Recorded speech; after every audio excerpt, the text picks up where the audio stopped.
out here.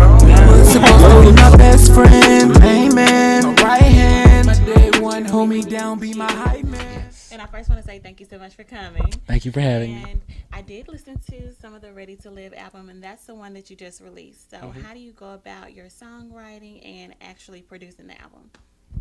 Well, it all is different. Sometimes I like to sit down and write it out. Sometimes I like to freestyle, and sometimes I just listen to a beat over and over again for a couple weeks, and then I'll write it out. Sometimes at the mic, or I'll just write it out on paper. The three songs that I liked, and I mentioned this to you before the interview, the three songs that I liked on the album were Think, Lavish, and Friends. And those are actually songs that you freestyled on. Yes, yes. So let me start with Lavish. I really like that song. So it's surprising to me that you like that song. It's only because I was singing on the song, and I'm not a singer, I'm a rapper. And that's how I got to like the album before this one. Because a lot of people were saying I was a singer, and I wanted to let people know, okay, I rap. Yeah, go ahead and define the line, okay? Now, it's good if you are, one that can do several different things, but rapping is your focus. Yes. Do you feel like you have the vocals to be a singer, though, if you wanted to be, or can you just, is it just holding a tune? Well, it's just holding a tune in my mind, but apparently, according to the people who listen to it, I guess I can sing. You never know. I mean, people like a lot of different things, and it's weird because you never know what interests other people. And the smallest things that you think are like I would never, think that that's cool. A lot of people take interest in that. So don't shoot yourself down. You can be like a rap singer, but Lavish was one of my faves. So what about Friends? Was that surprising to you at all that was one that I liked? It was surprising to me because of the singing again. And then it was also surprising because that was a freestyle, sort of. So some songs, of course, on some projects, some songs don't make the final cut. Right, absolutely. So Friends was actually from the previous album.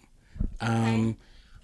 Oh, and you just tagged it on. Well, not tagged it on. I had the lyrics for it. The verses, verse 1 and 2, I had those for it. But the hook itself, I did the process where I was listening to the beat over and over again, and the hook came up. So once the hook came up, I was like, oh, I have lyrics for this song that didn't make the last album. So I just tried to maneuver them into that. And that's how I make some songs. I think it was a really good fit, and I think that's cool because everything doesn't have to be made all at one time. So I think it's cool that you kind of broke it down to where the chorus and the verses were made at different times. And even so, with that, I'm a perv, so I'm a stalker. I guess I kind of have to be, but what I did was I watched a few things that we're definitely going to talk about later, and one of those in your docuseries, you said that you hate for people to sing the same or write the same music because you're not the same person and everything is always changing. Exactly.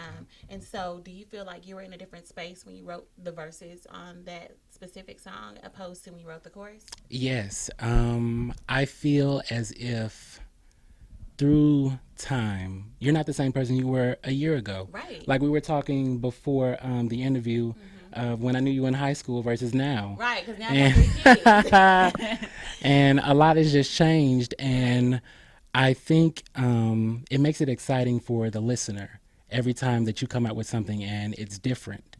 And sometimes I always say that I feel like my music predicts like my life, either that I'm in or my future. Right. So I think that's cool. And I also will even say that with your music, and even being a rapper in Memphis, you guys, it's a little different. And the reason I say is because Memphis is prominent for trap music, and your music is not trap at all. You're very lyrical. So how is the experience or the challenge of being a lyrical artist in Memphis, Tennessee? Because you don't see that much. Well, I try to keep it relevant to the time that we're in, Right. but not lose myself in it, because I want to give the lyrics and the bars, but at the same time, I can't neglect the people who like to hear the trap rappers. Okay. So I'll get maybe a trap beat and throw my spin on it. I can appreciate that. I Hmm. definitely appreciate that. I will also say that one thing that was a big focus for you in the Ready to Live album was the social media period that we are in now. Yes, So why was yes. it so important to you to depict that in your music? I'm glad you brought that up. Look, we bringing up everything. um, Raya does her research. she's really done her research Yeah. here. I really like you brought that up because social media plays a huge part in every single thing that happens in the world. Right. You just see the other day, all Kylie Jenner did was flick a light switch, and they're just Child. going crazy about That that. is true. Exactly. So I wanted everything to center around social media, from the bars that I wrote on the album to the way I promoted it. Also with the docu series, you're watching the docu series and you may see, oh, this may look like something Beyonce have done, or this may be something that you seen in the news a couple of days ago, such as the Kylie Jenner thing, a big social media thing happening in hip hop. Nicki Minaj, she's like everywhere. All the time. She's everywhere. You get on Twitter, what has she done today? And I just wanted to incorporate a whole bunch of social media things in it, as well with writing, like with the hat that I have on, rapper advisory. I write raps. A lot of She people got on don't top of write. that. A lot of people don't write their own music, That is true. and you see them get into situations where other people own their music, and they are just stuck out, and you have nothing. A great example: Taylor Swift.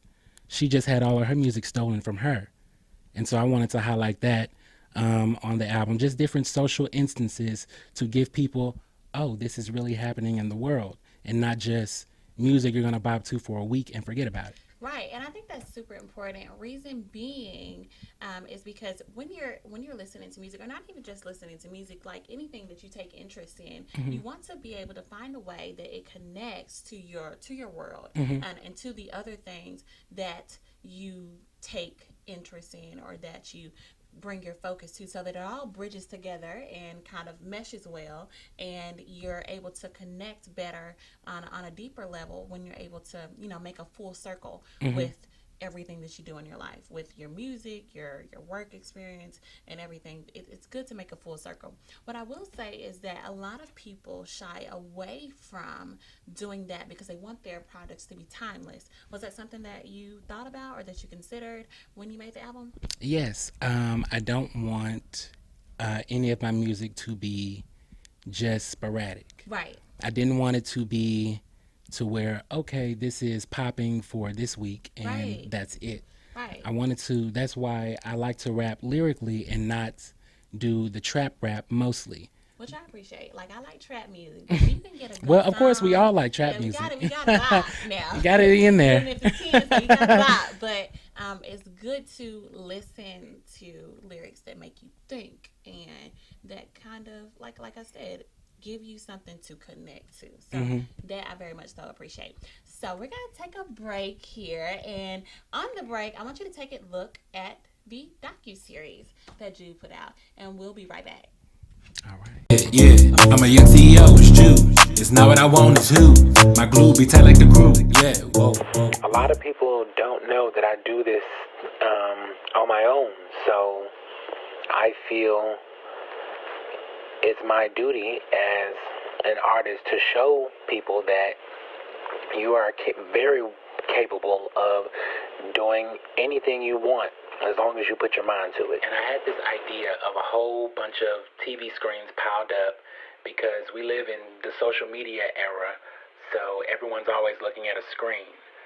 So I went on YouTube and I figured out how to make flats, basically my own walls, so I can build my own little sets because I wanted to make small music videos. I just went to the Goodwill and I went to the back and got like the $10 TVs and a couple old TVs that we had lying around the house, and I just put this together to make the promo video.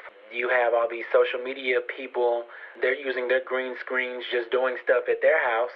So what's the difference in a rapper doing the same thing? We are back, and all I can just say is, wow. And the reason I'm saying that is because are you seriously making your own sets out here? Like, who does that? Like, you're literally making your own set. Yes. So, well, this sparks from when I was younger. So you just saw Tyler Perry Right. open his Tyler Perry Studios Exactly. in Atlanta, Georgia. Hmm. Shout out to Tyler Perry, great accomplishment for the Black community Absolutely. Black excellence to the T. everywhere. Um, when I was younger, I went to all of the plays here. So when I would leave the play, I would go home and I would build the sets out of cardboard. Really? When I was, I don't know how old I was, probably like 8 or 9. But I would go to the live plays and go home and build the sets. I would just remember them. That is so cool. And the reason I took so much, that kind of took me back a little bit is because when I was watching the docuseries, I was like, is he building a fort? But no, it wasn't a fort. And like, I've never seen anyone literally like build their own set. I mean, I've seen it to where people make their own beats, but to build your set, like Yes. that is out there. So where do you get the ideas to make your sets come alive? Your guess is about as good as mine. I really do not know. That just come They to you. just come to me like the lyrics in a song when you're listening to a beat and they just it just comes in my head. Oh, I want a room full of TVs. Yeah, and that one in specific, you spent a lot of time in the docu series, kind of on that specific set, on that specific song.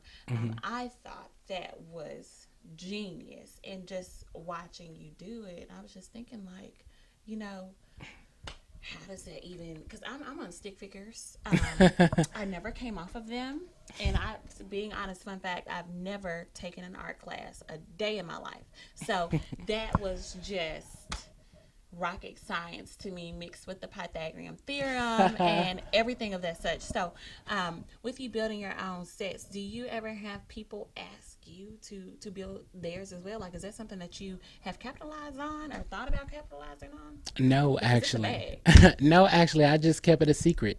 Okay. Like everything that you saw in the docuseries was all a secret, shot over months and months of time while I was recording the album. Alongside the album, I did put out a mixtape. Right. Because you have three bodies of work. You have an album that you put out. Was it 2018 or 2017? It was album in Uh 2017. huh. Then that's For the Culture.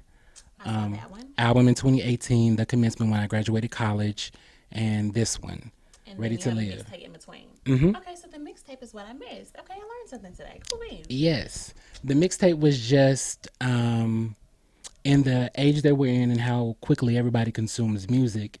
When I put out my initial single for Ready to Live, one random night I recorded like 8 freestyles. So I just said, okay, I know I just put out this single 2 weeks ago, but I just want to have it's ready to live. So I just wanted to have fun with everything that I was doing. So I put out the single, and every week following that, I put out a freestyle. I think that is so dope. And the reason I think that is so dope is because I was speaking with a friend. I have a friend who does a podcast, and it's called Can We Talk Music? Love the podcast. Um, Absolutely love it. And with it, they put out, their weekly topic. And one of them was with the City Girls. You know how JT just got freed out of jail. And one of my commentaries was, I loved the freestyle that she put out, or the music that she put out the first day out. I loved it. However, I just wonder, why not put out something every day? I thought that would have been super impactful. So I think that's kind of cool that you did that. Yeah, I just wanted to keep everyone's attention because, like I said, the attention span these days is so short. So I said, okay, I put out this single on Friday, but Right. next Friday somebody else is going to be dropping 12 more songs, Right. and that just drives the attention away. So I just felt a way to draw in more attention while having fun with my music and giving people something to look at. You get a freestyle every single week. I like that. I like that. I'm gonna have to trail back and look at the mixtape. Another thing that I was interested in knowing is when rappers write freestyles, I've always thought, what type of energy you put into a freestyle. So, do you feel like the quality of work that your freestyles bring as a final product matches the same quality of when you actually write, like sit down and do some brainstorming and write a rap? I wouldn't say that. It is sort of, but I wouldn't say like all of that way. Because when I wrote the freestyles, like I did like 8, 9 of them in one night, and I would never do real songs that I'm putting on an album like that. I would never do that. I just sat down and I don't know. I like the Suge beat. Let me pull this beat up, and I rapped over it in like 30 minutes. Say, oh, I like the Wish Wish song. Let me rap over that. Oh, this Wish Wish was cute, was cool. Let me do the clout freestyle now, Right. and it all just happened in like a couple hours. So, um, it was just a fun energy to do the freestyles, but I'm in a more serious mode when I'm writing the album because I know this is what I want people to go to. This is what I want you to download and keep replaying and keep hearing something new each time. Right.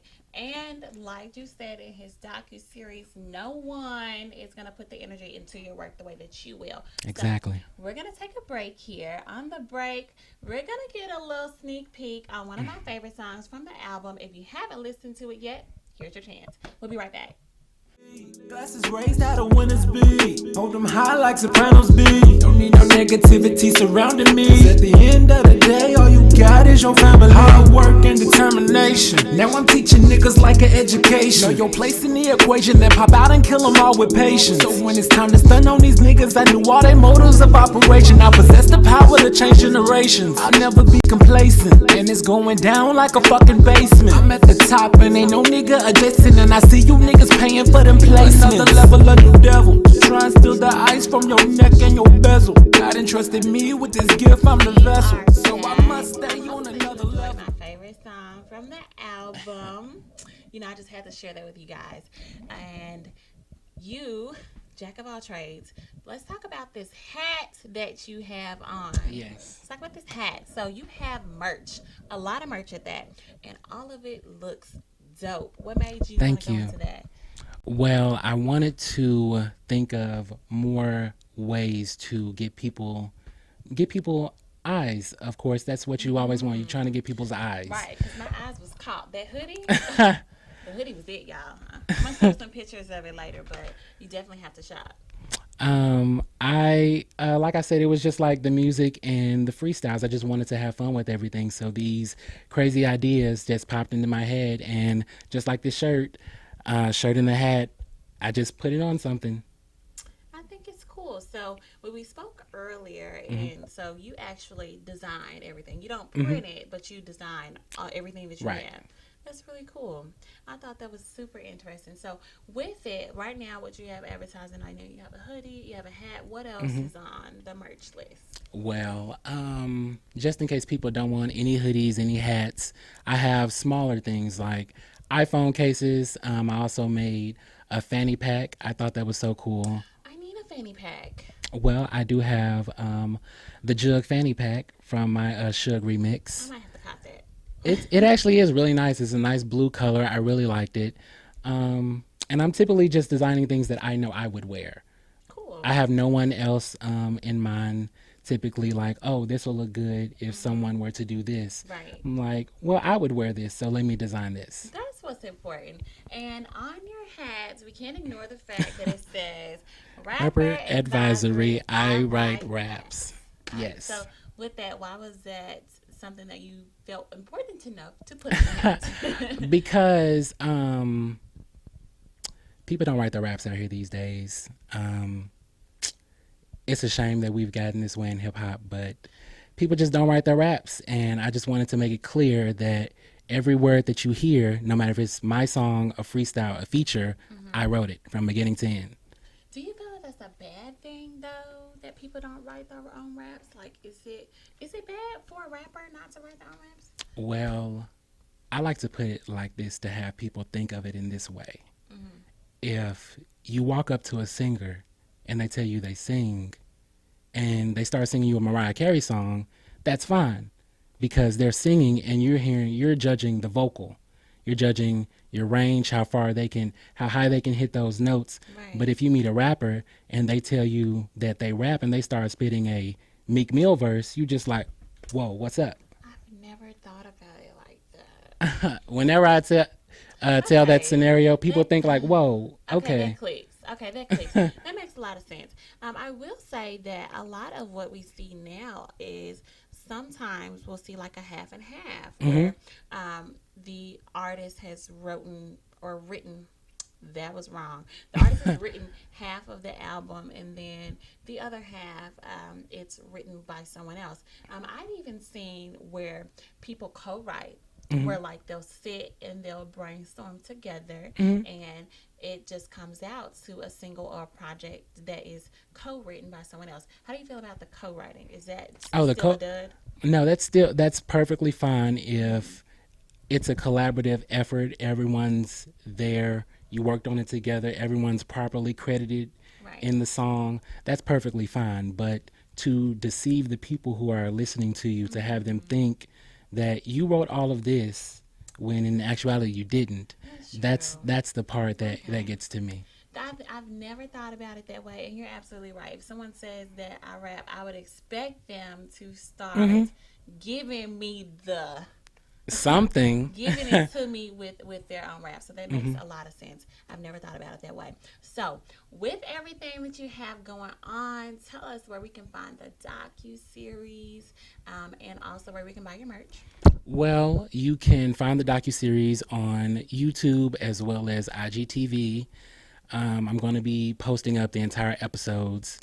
I think I have You have maybe three three? more. Yeah, I you have have two three. episodes out now, but it's going to conclude to, I think, about six in total. Okay. Because I didn't want to put them out back to back to back. I wanted to sporadically put them out just to give people, oh, wow, a new episode is out like that. Give them a wow moment. He's trying to have y'all keep coming back for more. In other words. Exactly. So you can find the docu series on YouTube. My IG merch is all in my bio, and you can stream the album on all platforms. See, he beat me to it. He was trying to get to that bag. So with streaming the album, I streamed on Spotify. What is the best way for you? Because I know some artists they rather, I mean, you get more profit off of certain streams. Hmm. You just got to be real. So where would you suggest that your fans or listeners go stream, or my fans, my fan base, Wu I Tang would Gang? Where say, would we stream? I would say Spotify. Spotify. I'm Spotify. all up in Yeah. Spotify, y'all. You have to go listen to the album. Drop us the deets one more time. What are we looking for? I know the name. But what are we looking for? You're looking for the Jew ready to live. You can look for my shirt, Tapenade. That's the lead single off the album. Wrote that having fun. You can see that in the docu series. Just wrote that in the bathroom, actually. Look, you guys, make sure that you find a way to show love, a way to support, and also a way to excel. That's always something that you should be looking forward to, because the Jew has definitely done all three. And thank you so much, you guys, for tuning in and watching. Catch us later for another episode.